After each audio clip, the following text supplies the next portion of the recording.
Es que, mira, son 5, ¿eh? Si dejo margen, no empiezas.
Voy a meter un grito.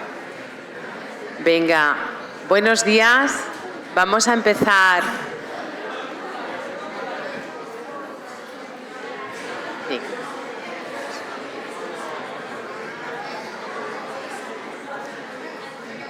Buenos días a todas. Vamos a empezar la conferencia inaugural. Por favor, si os podéis ir sentando, empezamos.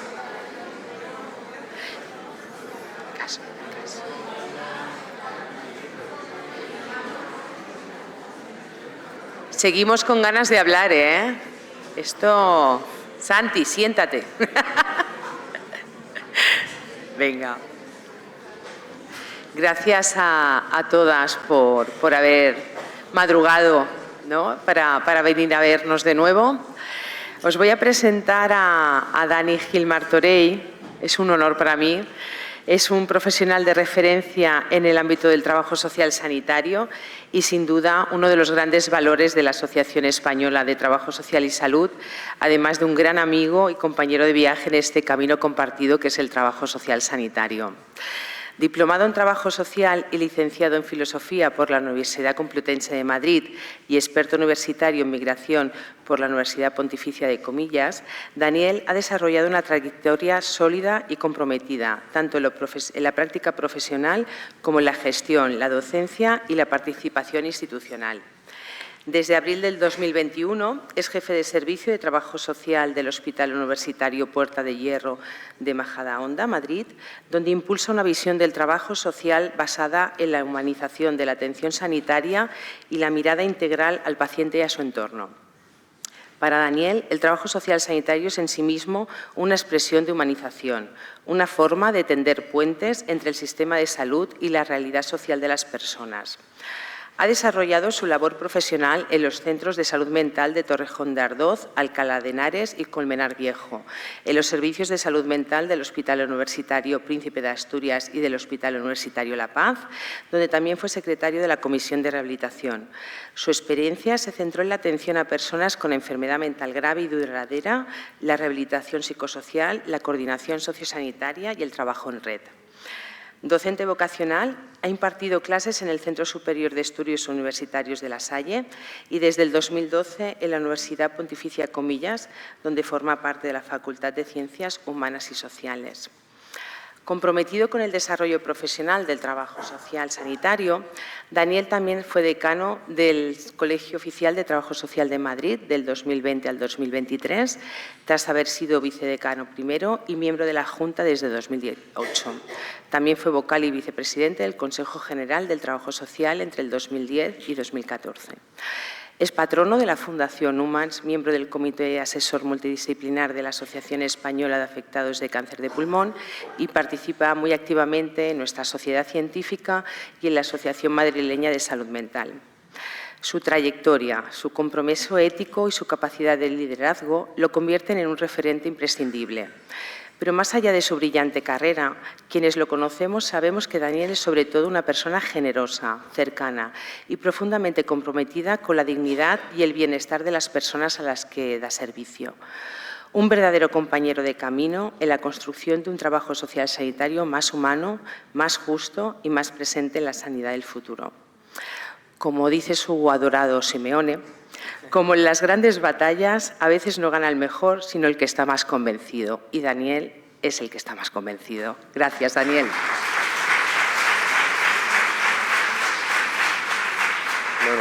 Bueno, muchas gracias. Bueno, no sé si agradecerlo, porque la verdad es que, bueno, eso de ser generoso implica estar aquí sin decir que no. Porque es verdad que dar una ponencia en este foro es de agradecer, pero impone mucho respeto, porque hay gente en el público que sabe mucho más que yo y todas un poco, bueno, es un espacio entre compañeras en el cual compartir cierto conocimiento da pudor, ¿no? A veces de saber, bueno, ¿será esto algo obvio? ¿Será un elemento importante de reflexión? Bueno, pues esta duda, ¿no? Que a veces estás en otros foros y te sientes más liberado, pues bueno, porque comprendes que estás contando algo que los demás están en un ámbito de desconocimiento, cosa que no ocurre en un congreso de la asociación, porque todas venís motivadas, convencidas y bueno, y hay gente con muchísima experiencia, mucho conocimiento, con lo cual impone mucho, ¿eh? Y bueno, gracias a Laura por la presentación, que se ha quedado a gusto y ya está. Bueno, Miguela me planteó la ponencia con este elemento tan general y luego un congreso con un lema que es el concepto de práctica avanzada. Y yo, bueno, un poco pensando qué contar en este lío que me había metido, dije, bueno, claro, estamos hablando de práctica avanzada, esto supone que tenemos una práctica previa ya asentada, ¿no? O sea, ¿no? Porque estamos decidiendo o hablando sobre esa ya segunda fase de la especialización en la cual podemos empezar a definir competencias en trabajo social neurológico, en pediatría, ¿no? Partiendo de una práctica previa inicial, ¿no? Ya consolidada. Y luego el concepto de clave, de ser ¿en qué sentido el trabajo social sanitario es clave para las nuevas realidades de salud y cómo visibilizamos nosotros el hecho de ser clave? Pues la palabra clave, claro, da lugar a varias interpretaciones. Ser fundamental, que es la parte más importante de un asunto, yo creo que ahí ya se nos va un poco la mano, no llegamos a tanto.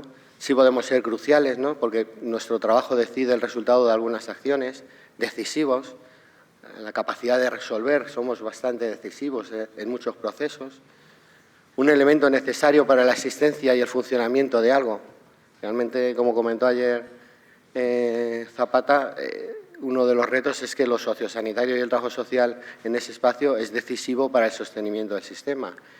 Y somos indispensables o constituimos esencia del trabajo en salud. Bueno, pues ahí tenemos que situarnos. Pero también clave, una clave es aquello que hace comprensible algo, ¿no? Es la clave que tenemos para traducir algo, ¿no? Que es enigmático, ¿no? Tenemos una clave, como en las películas de suspense, hay que descubrir la clave para saber qué está ocurriendo, ¿no? Y también es una combinación que metemos para que algo funcione, ¿no? Cuando te metes en el ordenador, metes la clave y ya empieza a funcionar el ordenador. Es ese elemento que puede permitir que los procesos funcionen, ¿no? Si le preguntamos si somos claves a la inteligencia artificial, pues el Copilot nos dice que sí, que yo le metí el lema del trabajador social como clave ante las nuevas realidades en salud y me dijo que el trabajador social se ha consolidado como un profesional clave en el ámbito sanitario. Y luego la IA de Google nos dijo que los psicólogos y los trabajadores sociales, con el creciente foco en la salud mental y el bienestar integral, éramos uno de los profesionales claves. Entonces, bueno, si lo dice Copilot y Google, algo de verdad habrá, ¿no? Pero mi reflexión la quería centrar un poco en que esa cuestión clave, inevitablemente lo que voy a plantear viene heredado de mi recorrido profesional. O sea, después de tener experiencia en la vida colegial como decano durante un mandato, pero también en juntas de gobierno y en la sociedad científica, hay una reflexión sobre el acto profesional, ¿no? O sea, qué nos hace clave de aquello que nosotros hacemos. No si somos clave, si el trabajo social sanitario como entelequia es clave a la hora de sostener el sistema o cómo vemos que las realidades externas nos ponen en una situación clave, ¿no? Sino cómo nos vivimos nosotros como profesional clave, ¿no? Y qué acto profesional es ese que nos hace claves, ¿no?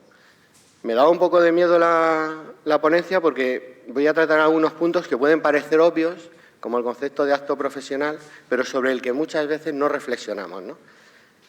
Entonces, también heredado de mi ámbito de la salud mental, yo creo que el encuadre inicial desde donde nos vamos a situar es importantísimo. O sea, en un encuadre desde donde parte la reflexión o la intervención, no hay intervención. Tenemos que saber que si somos clave, ¿desde qué lugar profesional somos claves? ¿Dónde estamos haciendo? ¿Qué estamos haciendo como profesionales, ¿no? Para eso primero tenemos que saber qué es una profesión, ¿vale? Es un término genérico que decimos, ¿no? Porque claro, nosotros nos estamos planteando que seamos profesión sanitaria, pero no porque digamos que queremos hacer algo que no estamos haciendo. Lo que estamos diciendo es que somos una profesión sanitaria y pedimos que se nos regule algo que ya hacemos de facto. O sea, estamos diciendo que nosotros y nosotras estamos convencidos de ser una profesión sanitaria, que lo que hacemos es de profesión sanitaria y, por tanto, pedimos que se nos regule. ¿Qué quiere decir eso de ser una profesión sanitaria? ¿En qué lugar nos pone eso, no? Porque no todas las profesiones son las mismas, ¿no? ¿Qué profesión es el trabajo social? ¿Qué profesionales somos como personas? Y, bueno, ¿y de dónde y con quién trabajamos, ¿no? ¿En qué lugar está el trabajo social sanitario? Esto eran las cartas de los oficios, ¿no? Los juegos de las profesiones, porque el primer punto es saber que todo oficio no es una profesión. ¿no? O sea, el término profesión define algunas actividades profesionales específicas, reguladas, ¿no? Las primeras profesiones fueron los médicos, los juristas y los sacerdotes. A partir de ahí empezaron a regularse lo que es la profesión, ¿no? Una profesión liberal, que son aquellas que, bueno, ahora hablaremos, están colegiadas, que tienen colegios profesionales. Un oficio no tiene un colegio profesional. O sea, un marinero, un gestor, bueno, un economista, yo que sé, que esté de asesor, muchas profesiones no son profesiones en el sentido estricto, y en el mundo actual eso ocurre mucho porque hay perfiles profesionales muy variados, ¿no? Y hay oficios que no son profesiones. Nosotros hicimos un recorrido profesional que pasamos de ser un oficio a una profesión. Constituimos un colegio profesional, una titulación universitaria, pusimos las bases para ser reconocidos como profesión. Que estoy leyendo el libro de Dolors Colón, el de Diagnóstico Social y Gestión de Casos, y ya lo plantea como un elemento clave. Cuando surge la profesión, el primer elemento clave, que dice que lo tengo más adelante, pero se me salta ahora, que el doctor Flesner planteó que el primer elemento era, bueno, pero esto de los trabajadores sociales, ¿esto es una profesión o no es una profesión? ¿Cumple los requisitos para ser una profesión? Claro, una profesión es aquella que está colegiada. Elemento esencial, lo vamos a discutir ya en los debates más legales, de si no. Simplemente voy a plantear qué significa ser una profesión de colegiación obligatoria. Somos una profesión liberal, porque toda profesión, si se define como tal, es liberal, en el sentido de que lo central es un acto profesional por el que se recibe una prestación económica. Eso es un elemento importante en nuestra profesión, porque hemos venido del voluntariado, hemos venido de la caridad, de una profesión. Esto es un elemento importante porque muchas profesiones, la medicina es una profesión, la profesión liberal por excelencia. Desde el origen de la medicina, un médico tiene claro que no atiende a los pacientes por caridad. Incluso si ve en la película del médico esta, pues hacía un acto médico y le daban 2 gallinas, pero en todo acto médico hay una relación en la que yo doy un servicio y recibo algo a cambio, ¿no? Eso es una profesión liberal, con otras cuestiones. Somos una profesión que tiene su base en el conocimiento, por eso científico, por eso tenemos sociedades científicas, y también muy específico del ámbito sanitario, porque somos las 2 únicas sociedades científicas de trabajo social están en salud. Eso también es un indicativo, ¿no? Y somos una profesión en la que parte de esa profesión se convierte en especialización, ¿no? Una profesión, como dice Adela Cortina, es una actividad social cooperativa cuya meta interna consiste en proporcionar a la sociedad un bien específico e indispensable para su supervivencia como sociedad humana, para lo cual se precisa el concurso de la comunidad de profesionales que como tales se identifican ante la sociedad, ¿no? Una profesión en el sentido que nosotros somos, no queremos ser, somos, que es una profesión sanitaria, partimos de esa premisa, ¿no? O sea, estamos diciendo que somos y que alguien no nos reconoce como tal. Es una profesión de colegiación obligatoria. Una profesión de colegiación obligatoria, que a mí es un elemento muy importante conceptualmente, filosóficamente, es aquella a la que la sociedad reconoce que prestamos un acto profesional tal que tiene un impacto en los derechos humanos o en un bien superior de las personas que es tan importante que tiene que ser supervisada. O sea, aquellos profesionales que trabajan por un bien común o por un acto que tiene impacto en terceros y que puede afectar a la vida de esos terceros o a derechos de esos terceros, esa acción profesional tiene que ser supervisada. Y la sociedad dice, eso tiene que ser supervisado por aquellos iguales que tengan un conocimiento científico y técnico específico para poder valorar esa supervisión. Eso no lo puede hacer la Administración, porque es parte, es contratador, o no lo puede hacer una empresa. Tiene que hacerlo. Esa supervisión es una supervisión de iguales con un conocimiento científico especializado y se constituye un colegio al que tú estás obligado a pertenecer, no porque reivindique nada, es porque tienes un órgano que tiene que supervisar que tú lo que haces es una buena praxis. Esa es, independientemente de luego todos los debates, esa es la filosofía de un colegio y lo que distingue una profesión de colegiación obligatoria de la que no es. Básicamente lo que define es que a nosotros se nos juzga por el acto profesional individual. Si alguien arregla la nevera en mi casa y viene un técnico, un oficio, yo presento una queja en consumo. Y me quejo contra Fagor o contra la empresa. Si yo hago un mal diagnóstico social, la queja o la responsabilidad no es de la consejería.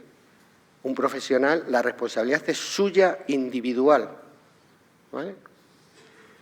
Ese es el principal concepto. Estamos haciendo actos profesionales con un elemento de responsabilidad importante. Cuando la unión profesional dice que es un acto profesional, ¿qué hacemos nosotros? ¿Qué es lo que hacemos en el trabajo? Pues hacemos un acto que se caracteriza por 3 elementos básicos. Primero, la independencia de criterio profesional o autonomía facultativa. Dentro de nuestro área de conocimiento y competencia, nuestros conocimientos técnicos y científicos tienen que tener autonomía. Mi diagnóstico es el que es. Me lo tengo que creer, como decía Simeone. Me lo tengo que creer y porque estoy obligado a ello, ¿vale? Es lo que me da una identidad profesional y es lo que me hace tener esa autonomía facultativa. A veces nos acostumbramos a trabajar por derivaciones, por objetivos previos. Te mando a esta persona para que hagas tal. No, me mandas a esta persona para que yo haga un diagnóstico y valore lo que tengo que hacer. Eso es un posicionamiento profesional inicial importante, que no es algo que hagamos porque somos reivindicativos, no, es que te define como profesional. La responsabilidad personal del profesional, ejercicio de la independencia y responsabilidad que tiene que estar enmarcado en un marco jurídico y ético, ese acto profesional que, como veremos, el básico es la capacidad y el diagnóstico social sanitario, implica una responsabilidad personal. Es así. Yo, por ejemplo, muchas veces lo digo en el equipo. Pues sí, te tocó. El marrón lo tienes tú. Haberte hecho electricista. Claro.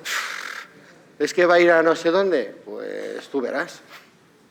Lo podemos hablar en equipo, lo podemos tal, pero quien firma el informe social, quien va a hacer el diagnóstico, eres tú. Si aquí algo va mal, te va a tocar. No va a responder tu jefe de servicio, ni va a responder otra persona, ¿no? Y el control del ejercicio profesional. Eso implica una responsabilidad del profesional, una necesidad de garantizar esa buena praxis que al tener autonomía facultativa y un carácter individual, obviamente tiene que ser supervisada. Porque, claro, si te dan esa libertad de actuación, tienes que ser supervisado. Lo vemos clarísimamente, nadie lo duda en un quirófano, ¿no? O en un acto médico, esto lo tenemos claro. ¿Por qué no lo tenemos claro nosotros en nuestra situación, no? También que te dice que es un acto profesional, que esto es muy curioso. Cuando plantean, estos son guías de la unión profesional, de la que formamos parte.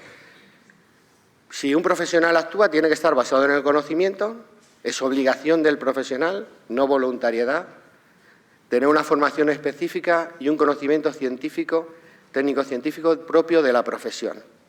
La formación continua no es voluntaria en un profesional, es obligatorio. En muchos países, que el modelo más profesionalizado son los modelos anglosajones, te acreditan cada 4 años y como cada 4 años no hayas tenido formación continua o acredites un nivel de experticia en la profesión, te vas fuera.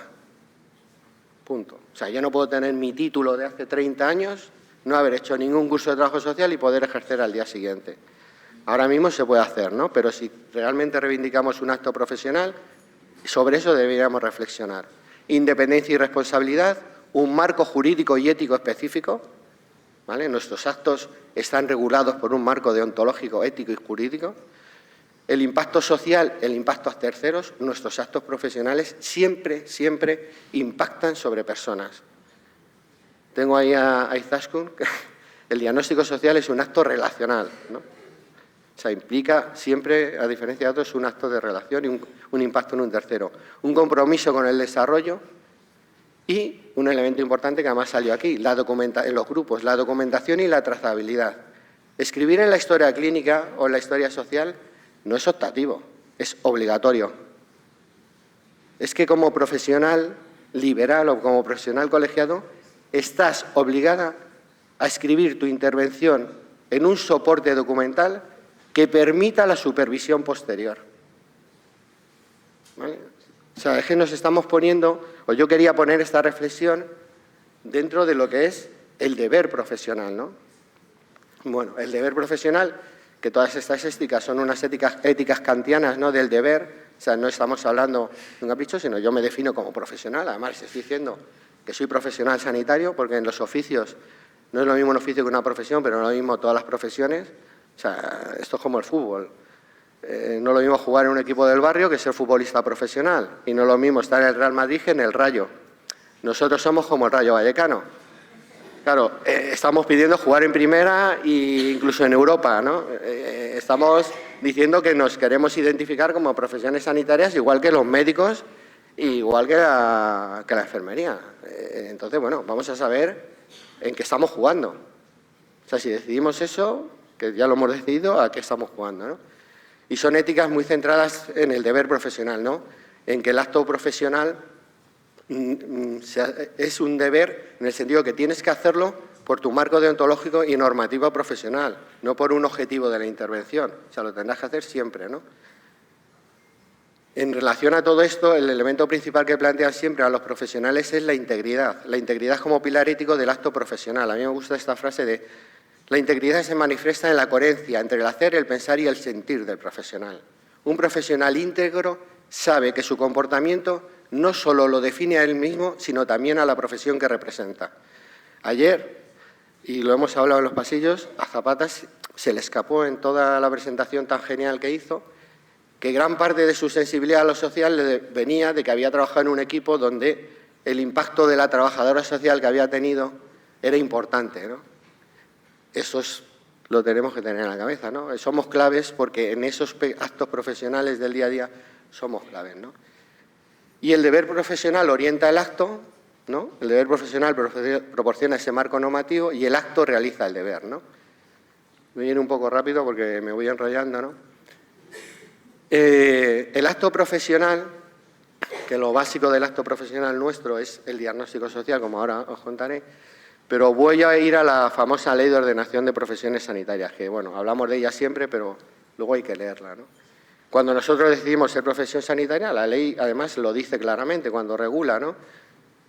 Son con una formación específica, especializada, ¿no?, en atención a la salud y organizadas en colegios profesionales, ¿vale? En todo caso, para ejercer una profesión sanitaria serán requisitos imprescindibles estar colegiado. Esta obligación para el ejercicio de una profesión titulada o algunas actividades propias de esta, ¿vale?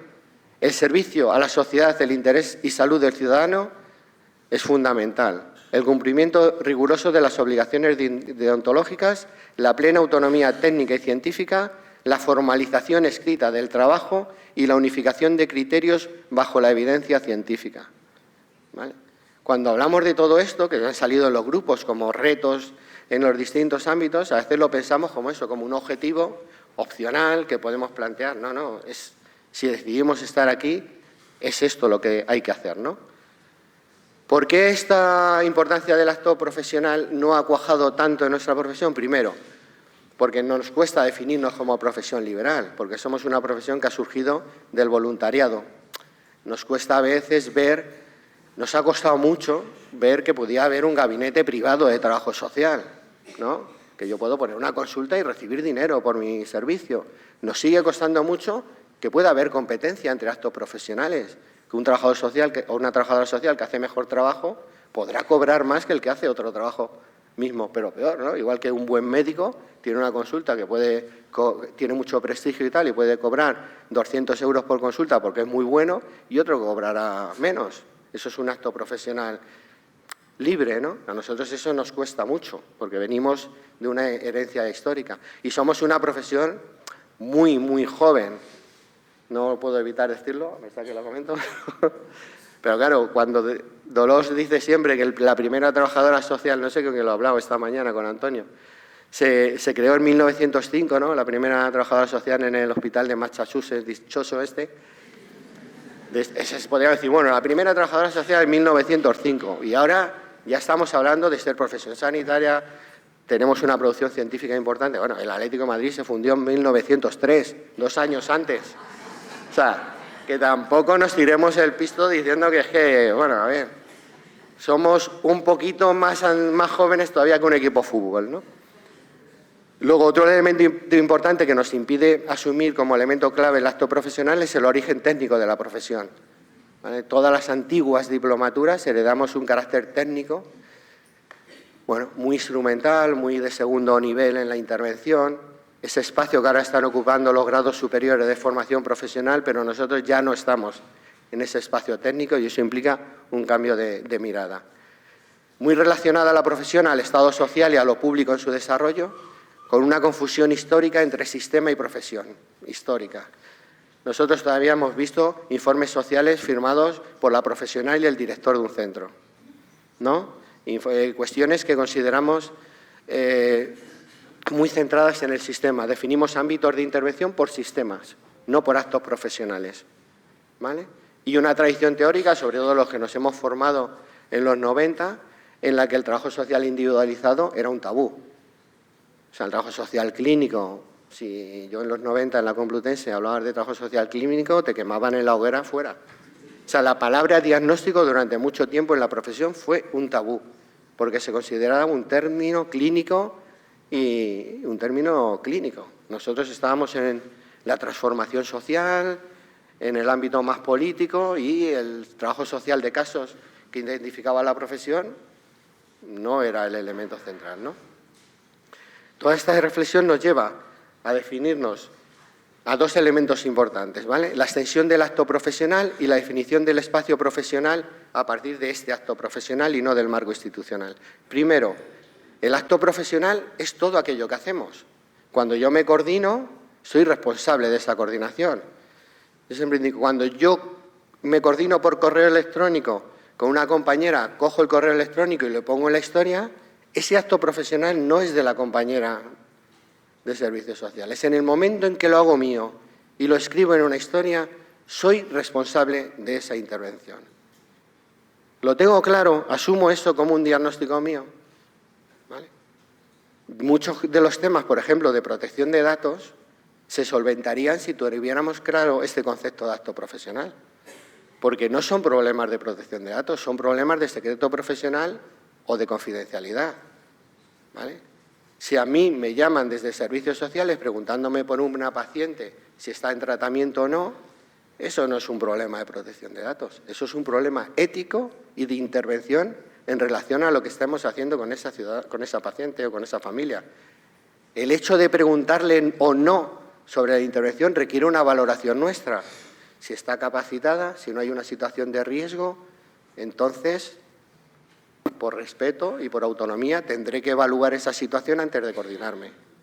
Si hay una situación de riesgo, tendré que asumir que me voy a coordinar porque hay un diagnóstico mío que indica que hay un bien superior a proteger que permite esa coordinación. Pero no es un problema de protección de datos, es un problema de asumir mi responsabilidad profesional en ese diagnóstico, ¿vale? Yo decido que ese menor está en una situación de riesgo y tengo que intervenir por obligación profesional independientemente de la protección, sí, pero apechugo con que lo voy a hacer. Y me sitúo en ese posicionamiento, ¿vale? Y la definición del espacio profesional tiene que ver con que si nos concentramos en el acto profesional, no somos trabajadores sociales sanitarios, y esto puede ser un poco polémico, por trabajar en sanidad. No, lo que define la especialización no es que trabajemos en sanidad. Eres trabajador social sanitario o trabajadora social por lo que haces. Un psicólogo no es clínico porque trabaja en salud mental, es clínico porque hace psicoterapia.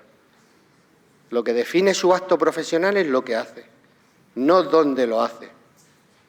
Llegará un momento que podríamos decir que si yo tengo un programa en servicios sociales de atención a pacientes con daño neurológico y ahí se requiere un profesional especializado, que el acto profesional implique un diagnóstico social sanitario específico para esa intervención, lo mismo servicios sociales, tiene que hacer un servicio sanitario en servicios sociales con una psicóloga sanitaria y un trabajador social sanitario.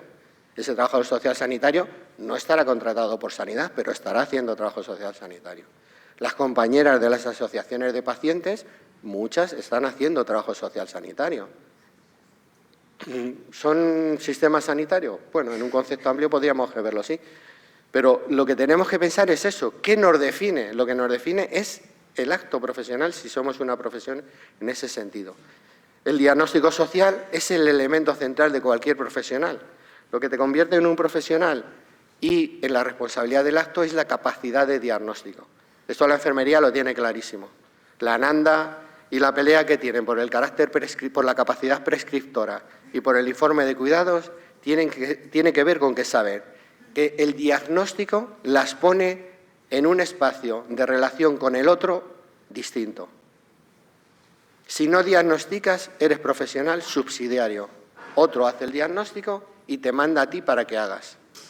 El elemento profesional que te pone en una situación clave es que tú haces el diagnóstico.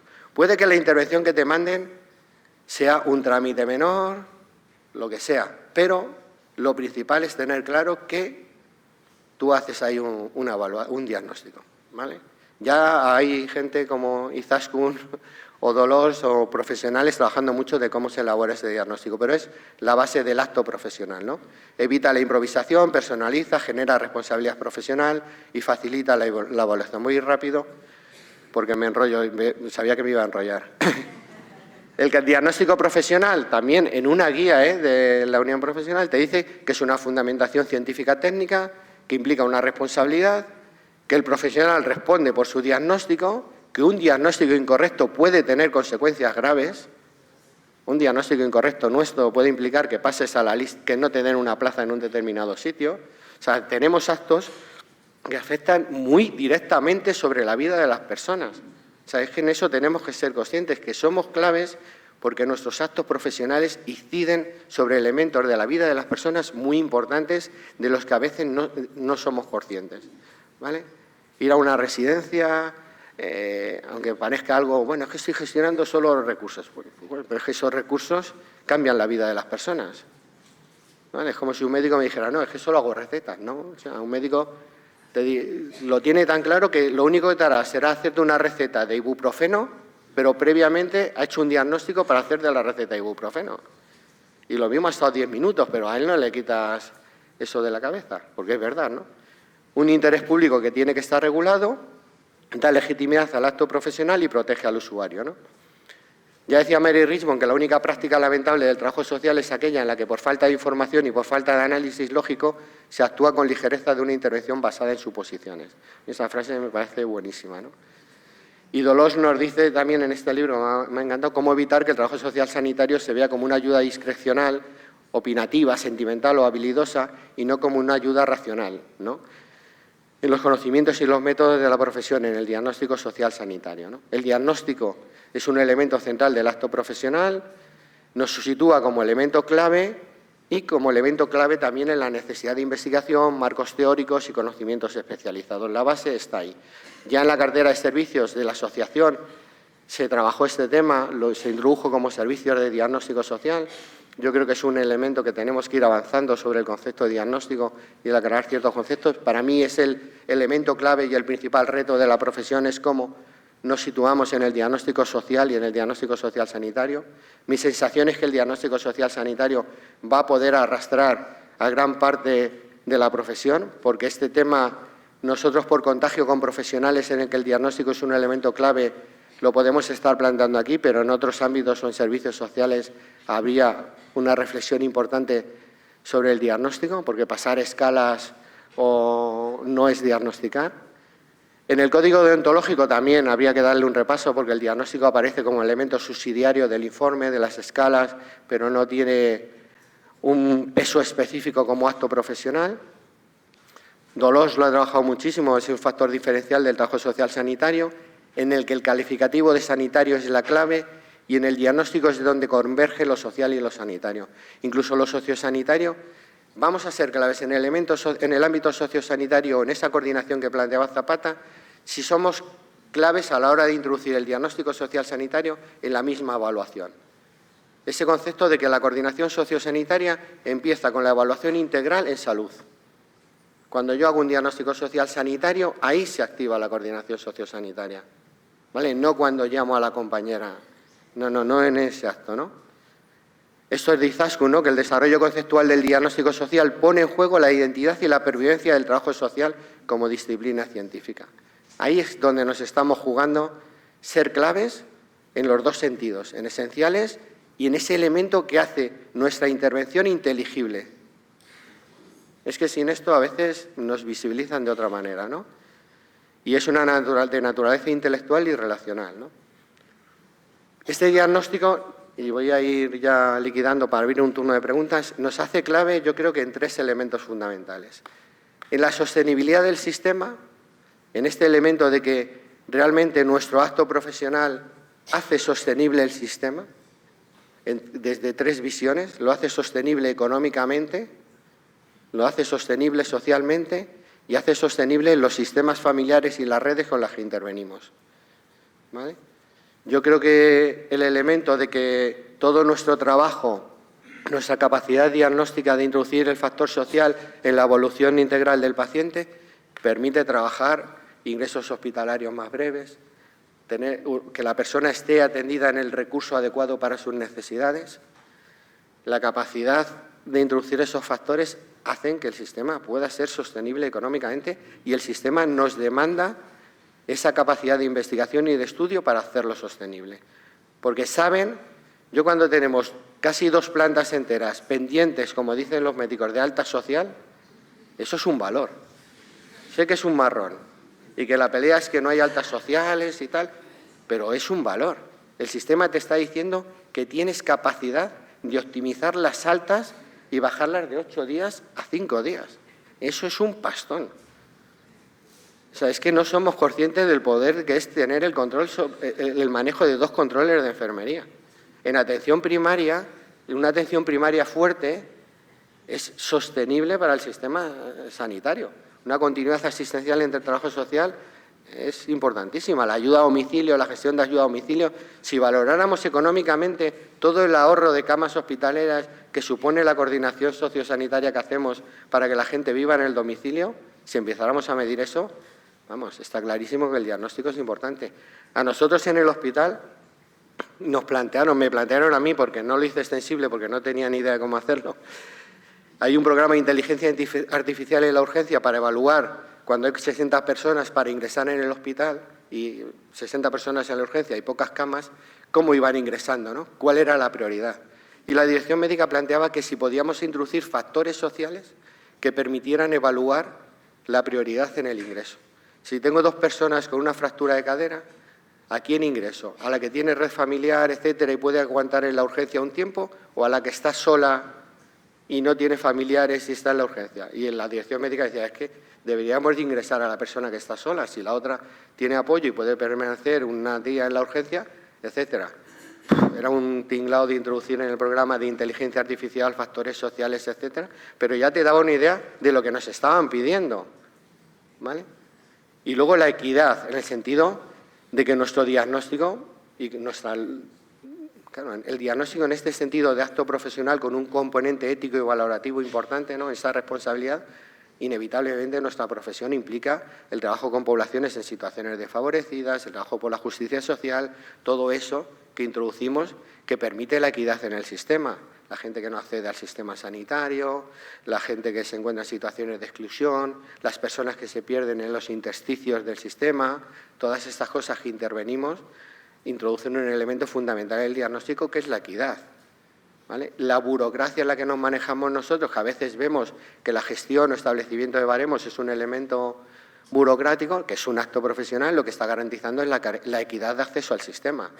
Nosotros lo hemos hablado muchas veces, ¿no? Manejamos listas de espera para centros sociosanitarios, media estancia. Nuestro diagnóstico debería poder introducir elementos de equidad en esa gestión. Y luego, en un reto y un elemento esencial del sistema sanitario actual, que es la humanización de la asistencia. Yo creo que no hay estrategia de humanización más fuerte que el propio trabajo social. Y no hay elemento de humanización más fuerte que la posibilidad de introducir el diagnóstico integral y el diagnóstico social como un elemento de la intervención en todas las estrategias de humanización. ¿Por qué? Porque los valores o el marco deontológico que regula nuestro acto profesional está cargado de valores de humanización, que no ocurre en otras profesiones, ¿vale? O sea, nosotros tenemos una capacidad de diagnóstico muy vinculada a corrientes teóricas como el humanismo, bueno, todo es modelos sistémicos, modelos ecológicos que introducen en el mismo marco teórico del diagnóstico valores humanistas. Y bueno, ya es que creía que no iba a dar tiempo y al final me he enrollado. Y bueno, había 2 frases, una era de Simeone que me ha quitado Laura, porque esa la conté, que es que a mí me encanta, que es que los partidos no siempre lo ganan los que mejor juegan, sino los que están más convencidos. y nosotros tenemos que estar convencidos de lo que hacemos. Y una de Dostoyevsky, que es, si podemos formularlo la pregunta de si soy o no responsable de mis actos, significa que sí lo somos. Pero la pregunta es esta: el trabajador social como profesional clave ante las nuevas realidades de salud. ¿Mi acto profesional es clave frente a estas nuevas realidades de salud? ¿Me puedo hacer responsable de ese acto de cara a cómo construye la identidad de la profesión? Y yo creo que ahí daríamos un cambio radical. Dejaríamos de externalizar la queja, dejaríamos de dejar la responsabilidad de lo que nos ocurre en los otros. No somos visibles, a veces no porque el otro no nos vea, sino porque nosotros no estamos en el lugar que nos hace visibles, pero eso es una responsabilidad individual. Y ya está. No, muchas gracias.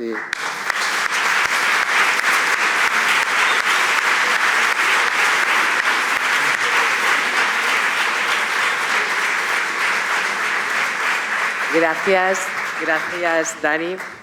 Tengo alguna frase más de Simeone. El esfuerzo no se negocia y las finales no se eligen, se juegan y se ganan. Creo que realmente has hecho una magnífica exposición sobre el acto profesional. Yo creo que nos ha impactado a todas, sobre todo por el hecho de decirnos, ¿no?, os define lo que hacemos, no dónde estamos. Y eso creo que para mí es lo que más me ha llegado. Podemos abrir un turno de preguntas, una o dos. Si tenéis ganas de hablar, de hacer alguna reflexión, pregunta.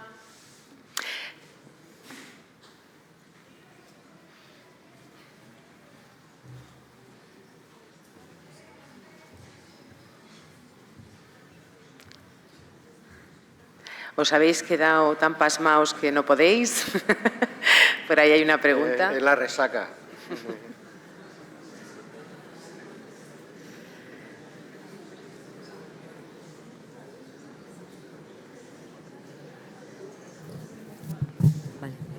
Hola. Bueno, impactada igual voy a atreverme a hacer mi reflexión. Muchísimas gracias y, bueno, estoy agradecida por haber venido, la verdad. A ver, soy trabajadora social de salud mental en Alicante, en una unidad de salud mental, y cuando he visto la palabra equidad, y como lo has explicado, me viene a la cabeza cómo el sistema de asignación de plazas de recursos en Alicante ha llegado a un punto en el que es todo lo contrario, es decir, trabaja de manera totalmente contraria al principio de equidad, ¿no? Y yo me planteaba cómo llega un momento en el que nos dejamos llevar, ¿no?, en mi caso concreto, y las personas que más recursos económicos tienen son las que acceden antes a plazas que son públicas, ¿no? Porque, por ejemplo, por ejemplo, el sistema está establecido de tal forma que tienen que adelantar una cantidad de meses para poder empezar con un recurso que luego efectivamente la Consellería de Igualdad les va a reintegrar, pero las personas que no tienen ese dinero para empezar, para iniciarlo, se quedan sin ese recurso.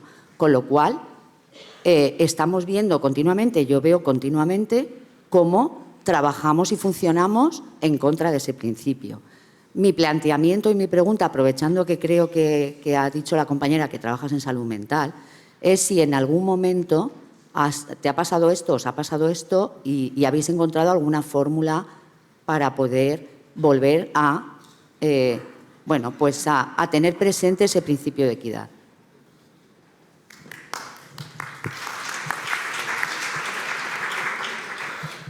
Bueno, en salud mental la solución a eso no la hemos tenido. Que lo hemos debatido y lo hemos hablado muchas veces, sí. Yo creo que somos conscientes de que estamos en un rol profesional que implica la asignación de recursos escasos a personas. Y tenemos que introducir elementos en nuestra intervención profesional que implique asumir eso. A veces como he dicho antes, es un marrón en el sentido estricto, pero nos ha tocado. Y manejamos las listas de espera. En los ingresos hospitalarios lo hacemos. Sabes que una alta rápida va a depender muchas veces de la capacidad económica, el sostén social y económico en la red que tenga la persona. Verónica lo contó ayer en su estudio, ¿no? Entre los determinantes que condicionaban el acceso a la rehabilitación, uno principal era el acceso a rehabilitación privada. detrás de eso hay un diagnóstico social sanitario. Hay un momento en que tendremos que introducir elementos de equidad en el diagnóstico social sanitario que chirrían mucho en nuestra lógica profesional de universalidad. ¿Sabes? En esta confusión, bueno, pues nosotros tendríamos que hacer el diagnóstico de quién necesita más ese recurso o no, independientemente de que el sistema considere que va a seguir otro criterio. Pero como profesionales tendríamos que tener claro ese diagnóstico. Ante esta situación social, familiar, etcétera, yo considero que, pues sí, nos toca. Está aquí Agustina, que es la compañera de la Oficina de Salud Mental, y lo hemos hablado muchas veces. Sabemos que nos toca, todas sabréis que nos toca en el día a día, pero si alguien ha tenido la solución a esto alguna vez, que lo diga, pero nos está poniendo frente a ese reto, ¿eh?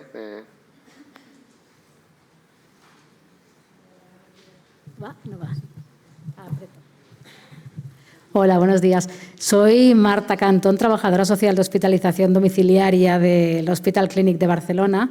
Hace 2 meses que estoy a jornada completa y me ha hecho gracia lo que has comentado de que te propusieron crear unos indicadores para incluir, porque nosotros estamos trabajando en eso precisamente. Estamos haciendo un algoritmo con inteligencia artificial para saber, o sea, hay como unas 80 interconsultas cada día en un hospital de 800 pacientes para ver qué pacientes pueden ingresar a domicilio teniendo 83 camas. Entonces, lo que está fallando es el indicador social, ¿vale? Estamos mirando a ver cómo podemos hacer para que estos indicadores sociales, claro, en nuestro registro de cursos clínicos no podemos explotar todavía los datos sociales, con lo cual para la inteligencia artificial esto es imposible de calcular. Y es lo que comentabas, tenemos que estar ahí presentes para que esto se lleve adelante. Yo estaré presente para que este algoritmo pueda contemplar esos datos sociales que son súper importantes para incluir o descartar a un paciente en una hospitalización domiciliaria, que además es una innovación enorme y un beneficio probadísimo para pacientes que puedan estar en su casa hospitalizados. Me ha encantado tu ponencia. He llegado tarde, pero lo que he escuchado me ha gustado muchísimo. Muchas gracias.